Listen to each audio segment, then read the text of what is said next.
Once upon a time in a great kingdom, there lived a princess named Alora. With her radiant smile, her glowing beauty, and adventurous spirit, she captured the hearts of everyone in the kingdom. Suitors, princes, noblemen, and even esteemed warriors from faraway lands would travel days just to catch a glimpse of her. They brought with them gifts, treasures, and promises of loyalty, each hoping to win her hand in marriage. She is the only child of her parents and the heir to the throne after her father, King Charles. Tradition demands she must get married to a nobleman or a prince to be eligible to take over from her father after his reign. But Alora's heart yearned for something far beyond the palace walls. She often spent her days exploring the gardens, reading about distant lands, and dreaming of a life where she could discover her own path, free from the confines of royal expectations.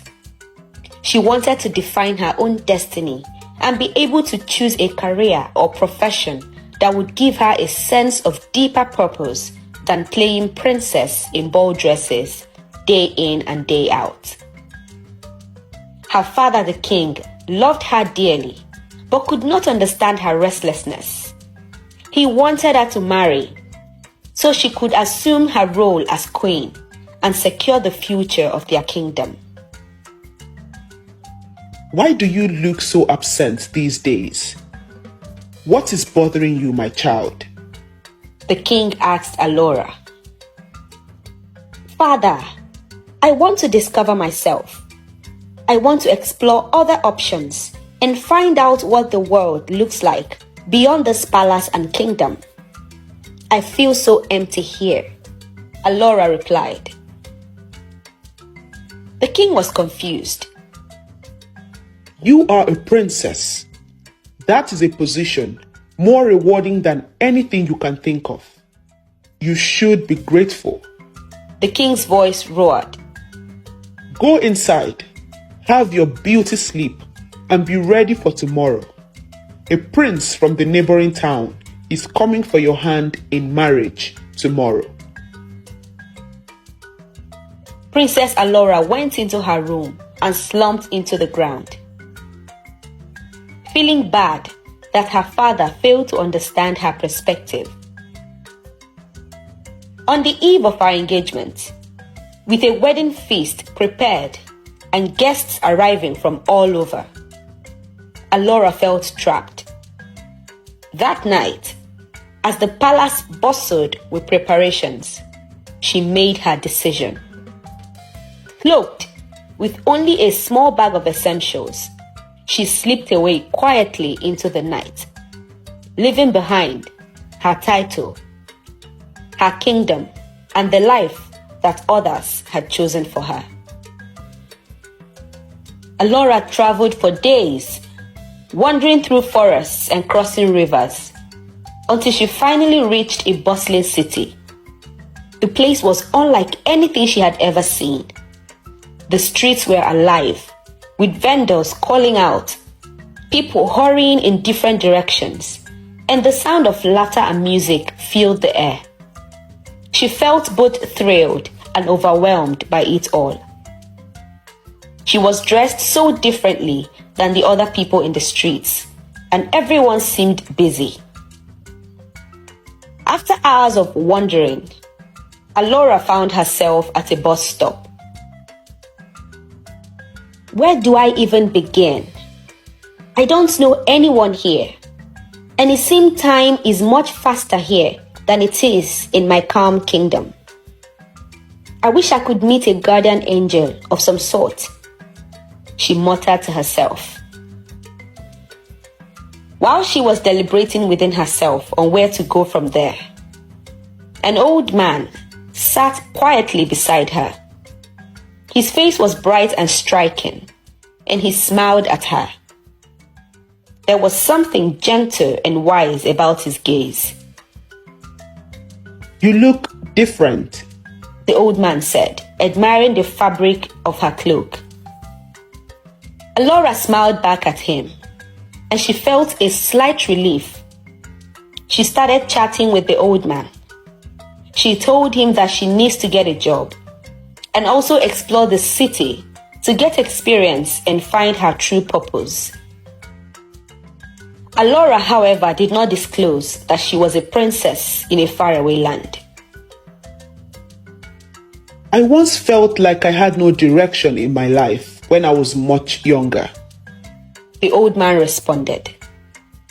I truly can relate to how you feel. Alora sighed heavily, feeling more relieved that finally someone understands the way she feels. If you wish to learn and live by your own hands, I know of a company that could use some help. It's not glamorous work, but it's a start, the old man said, offering her a chance to start anew.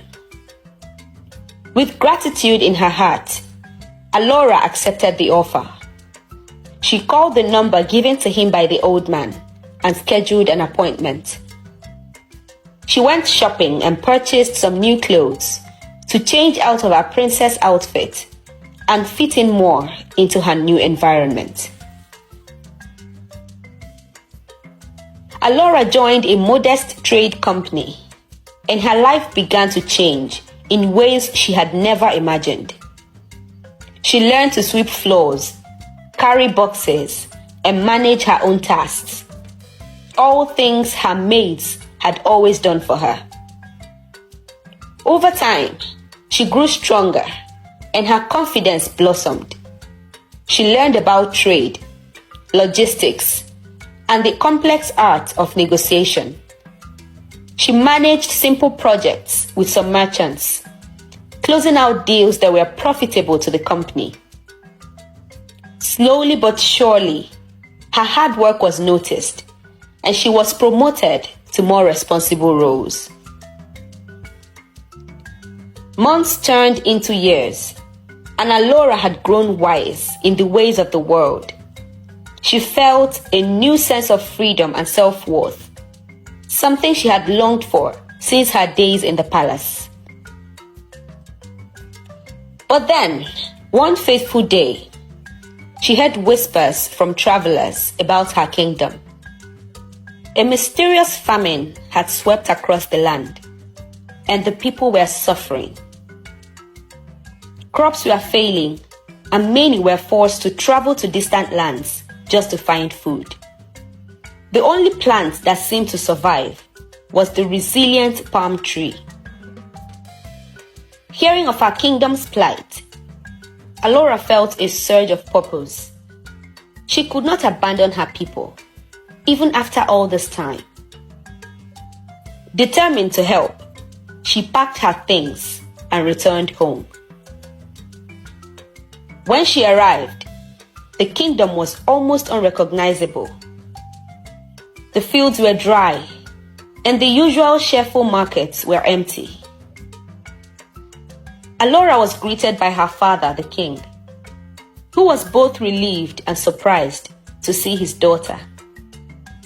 He welcomed her with open arms, though he noticed the fire of determination in her eyes, a fire that had grown during her time away.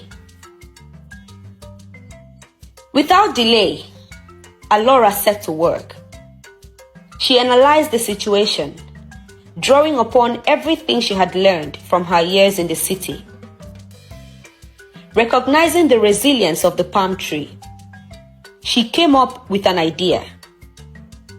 If the palm tree is the only thing that survives, then it shall be our saving grace, she told her father.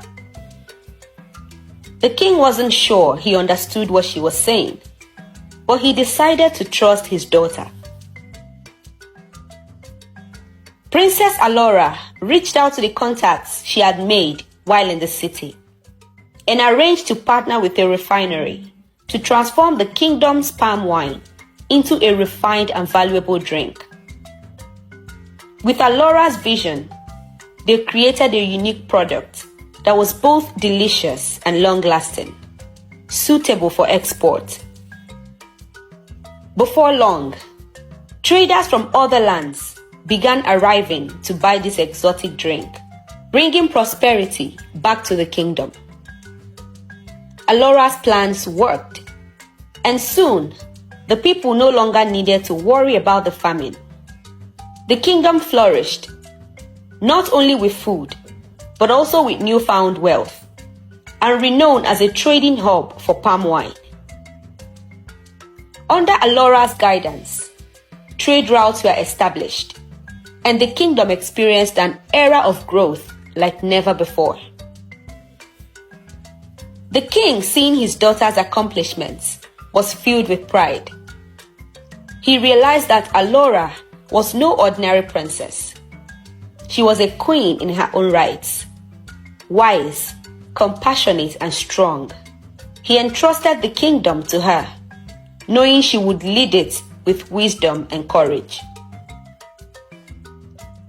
And so, Princess Alora became Queen Alora, remembered not just for her beauty, but for her boundless spirit and her courage to follow her own path. Her kingdom thrived, breaking boundaries, just as she had dreamed. And though she had many adventures and challenges along the way, Alora lived her life as she had always wished, on her own terms, with a heart full of purpose and love. And as for the people of the kingdom, they told tales of their brave queen for generations. The queen who brought them hope, prosperity, and a story that would inspire them for ages to come. This is the end of my story.